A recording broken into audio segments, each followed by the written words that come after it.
দক্ষিণ চব্বিশ পরগনার বিষ্ণুপুরের মান্না পরিবার তাদের 3 বছরের মেয়ে কৃতি মান্না। কৃতি আর্টেরিওভেনাস ম্যালফরমেশন এভিএম এ আক্রান্ত। গত বছর 24শে জানুয়ারি বিষ্ণুপুরের সেবাশ্রয় ক্যাম্পে মেয়েকে নিয়ে যান কৃতির মা বাবা, কিন্তু কোনো লাভ হয়নি। অভিষেক বন্দ্যোপাধ্যায়ের বাড়িতেও চলে গিয়েছিলেন, কিন্তু পরিবারের অভিযোগ সেখান থেকেও তাদের খালি হাতে ফিরতে হয়েছে।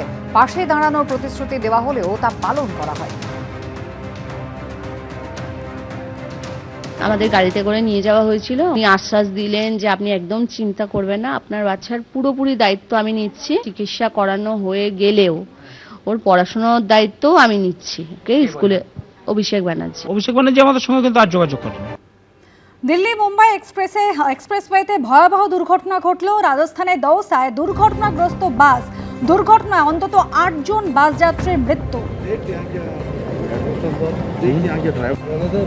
আগুন ধরে যায় বাসটিতে। দিল্লি মুম্বাই এক্সপ্রেসওয়েতে ভয়াবহ এই দুর্ঘটনা ঘটেছে। ঋষিকেশ থেকে ইন্দোর যাচ্ছিল বাসটি। দুটি বাসের মধ্যে ধাক্কা লাগে, তারপরে ভয়াবহ আগুন লেগে যায়। ভোর রাতে দুর্ঘটনা ঘটেছে, ফলে বাসের অধিকাংশ যাত্রী সেই সময় ঘুমন্ত অবস্থায় ছিলেন। ধাক্কা লাগার পর এভাবে আগুন ধরে যায় বাসটিতে। অন্তত 8 জন বাস যাত্রীর মৃত্যু হয়েছে, তবে মৃতের সংখ্যা আরো বাড়তে পারে বলে আশঙ্কা। ঋষিকেশ থেকে ইন্দোরগামী বাসে ধাক্কার পর ভয়াবহ আগুন। রাজস্থানের দৌসায় ঘটেছে এই মর্মান্তিক দুর্ঘটনা।